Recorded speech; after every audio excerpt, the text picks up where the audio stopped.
It's crazy how so far out from the actual release of the Harry Potter series at HBO, we're just seeing news stories about it almost constantly. And this latest update is Chief Content Officer over at HBO, Casey Bloys, coming out to, I guess, defend JK Rowling, or rather push back on the idea that her ideological views about gender are going to be reflected in the content that they produce going forward. So this was on a recent podcast appearance of his. He was defending their decision to remain in business with JK Rowling. Here was his full quote. "The decision to be in business with JK Rowling is not new for us. We've been in business for 25 years. When asked if Rowling's views on the trans community made him worried for the show, he said, "We already have a show on HBO from her called CB Strike that we do with the BBC. It's pretty clear that those are her personal political views. She's entitled to them. Harry Potter is not secretly being infused with anything. And if you want to debate her, you can go on Twitter." I will actually take this moment to give a recommendation to, at the very least, the first 2 seasons of CB Strike are actually really, really good. It's about a private detective. We have a 20 from Weary Traveler. That's Mary when Taco Bell inevitably takes the Crunch Wrap. Crunch Wrap! They are not going to take the Crunch Wrap away. Crunch Wrap! They better not. That's nowhere near possible. So Casey Bloys, I feel like we're like one of the 2 people on this planet who even recognize his name. And I still say it wrong. We're like the only 2 people on the planet who follow pop culture news closely enough to know how unhinged he is. No, okay, so here's the thing. The guys that I do like the Saturday streams with, like at Salty Nerd, they would know this. Just like they'd know Pam Abdi and all of those people. But nobody else is like they're even actually heard of this guy. like a lot of the times when I go and do those streams, I feel woefully unprepared because we don't cover it as much as we used to. But he is the one who said that she is heavily involved with the series originally last year.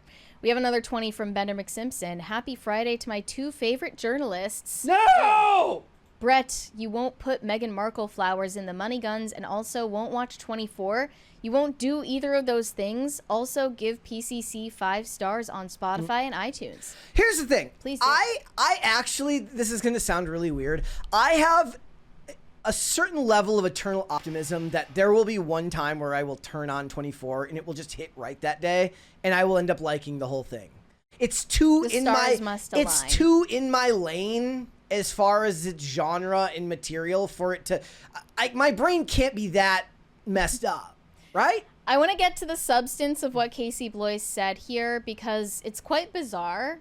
I don't think anybody, even the most dedicated JK Rowling haters, ever claimed that HBO was going to infuse propaganda against trans people into the Harry Potter series. Nobody thought that. They were only objecting to the fact that JK Rowling is, of course, going to make money off of the project. That is true. And if you don't want to contribute to that, I guess don't watch it.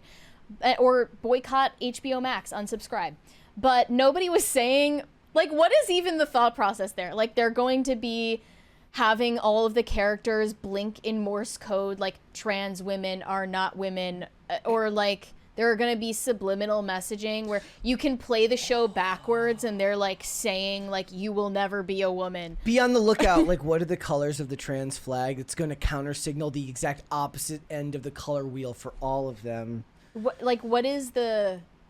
I don't know. I guess Casey Bloys is just responding to an accusation that, doesn't really exist. I think that this was a shower thought, and he got out of the shower and then just wrote a statement, and it had nothing to do with nothing. It was what he was responding to in real time in a conversation, so maybe he didn't think it through that deeply. But there was also a recent comment from John Lithgow, another star involved in the project, who has remained neutral / praiseworthy of JK Rowling.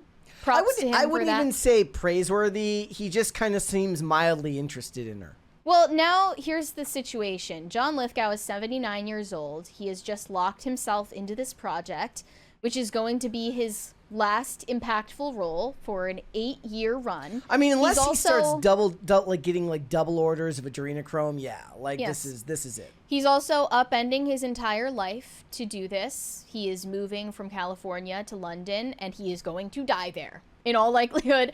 So he is in it for the long haul with JK Rowling. He made the bet, he took this gamble. He knew the risks involved given her reputation.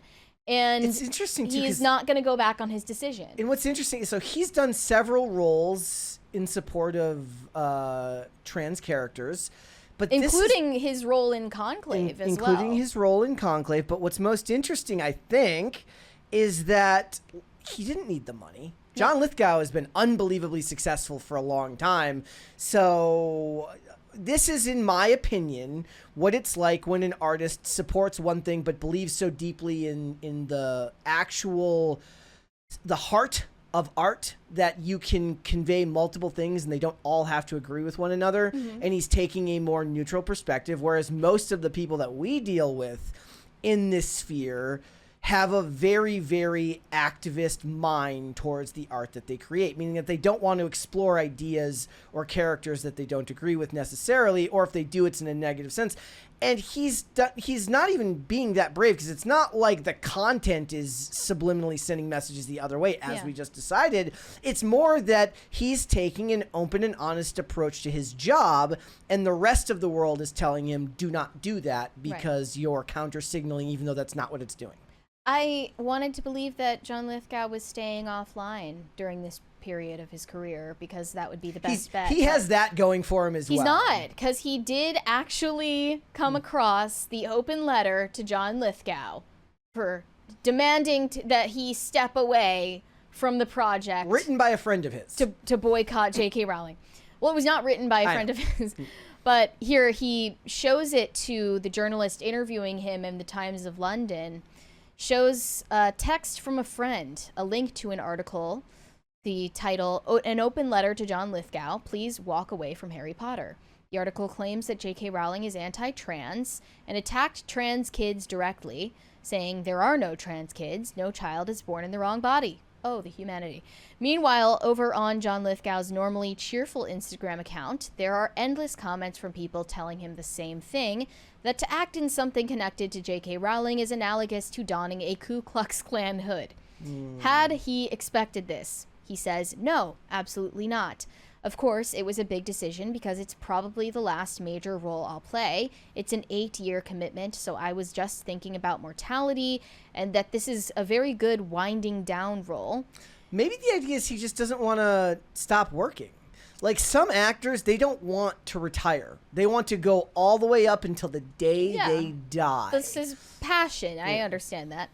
The only concern he had actually about the response to his casting was the fact that he's American playing Dumbledore. But instead, he received a text from, quote, a very good friend who is the mother of a trans child, press X to doubt, and that was the canary in the coal mine. He has played trans and gay characters in the past, but his eyes widen with bemusement at the rage J.K. Rowling inspires. Quote, I thought, why is this a factor at all? I wonder how J.K. Rowling has absorbed it. I suppose at a certain point I'll meet her and I'm curious to talk to her. So the criticism didn't put him off? He says, oh heavens no. So he didn't give it a second thought. He's in it for the long haul. This is my new favorite conspiracy, though.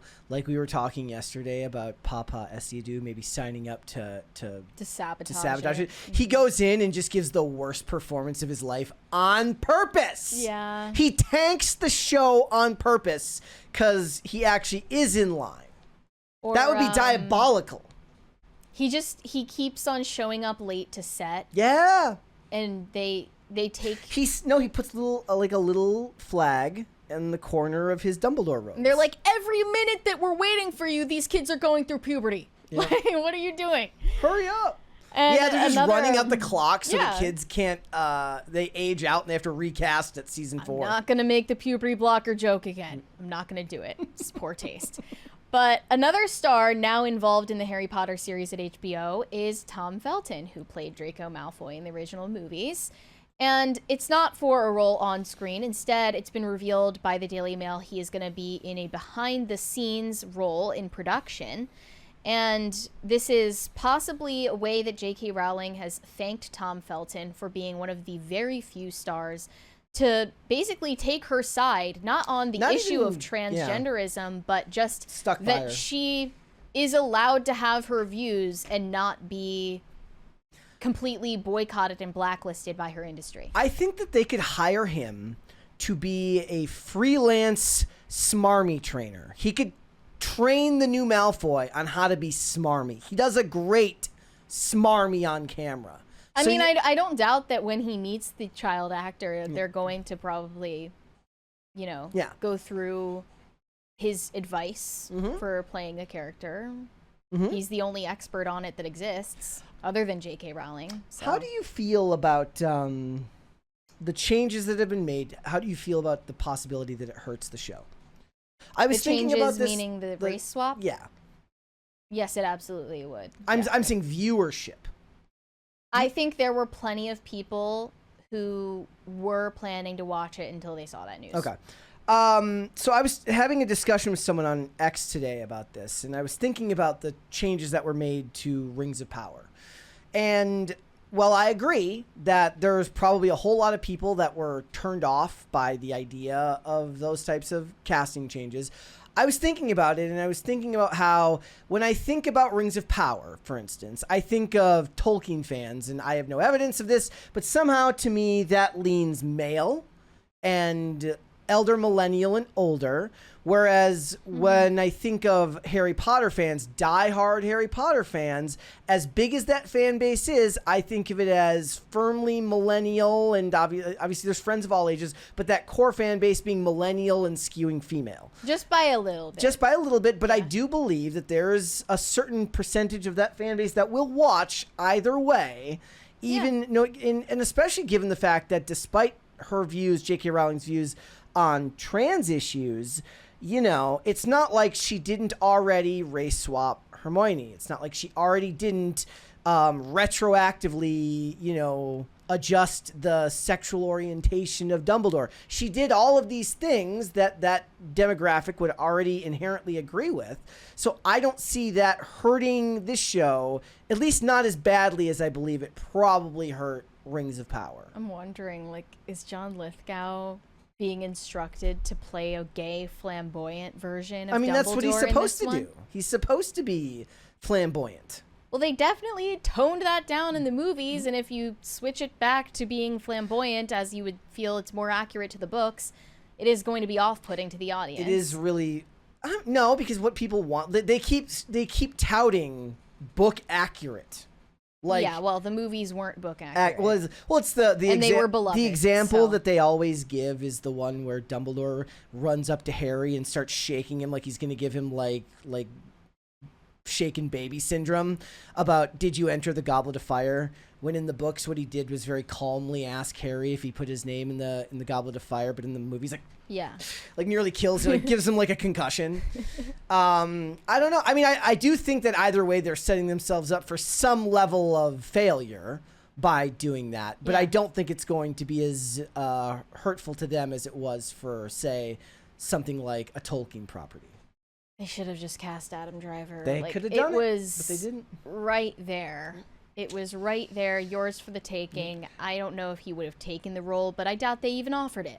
Yep. So, and yes, I am aware that casting Black Snape is not book accurate either. I'm aware that's not what we're saying. I'm saying that I just imagine that there's a core group of millennial women that will put their children down in front of the TV to watch it with them, and they'll watch it either way. It's funny because obviously millennial women are the most likely to be trans ideologues, but they are also the most likely to be Harry Potter stans. Mm-hmm. So it's definitely a moment of reckoning for them. Well, I mean, I guess I also think of it as like millennial women who might not be paying attention to what JK Rowling says in her private life, but pay close attention to whenever the next Harry Potter anything comes out. The ones who are normal and well-adjusted and like pumpkin spice lattes. Thanks for watching. Listen to full episodes of Pop Culture Crisis on Spotify. Keep up with us on social media and make sure you subscribe and ring that bell so you never miss the show. Bye, guys.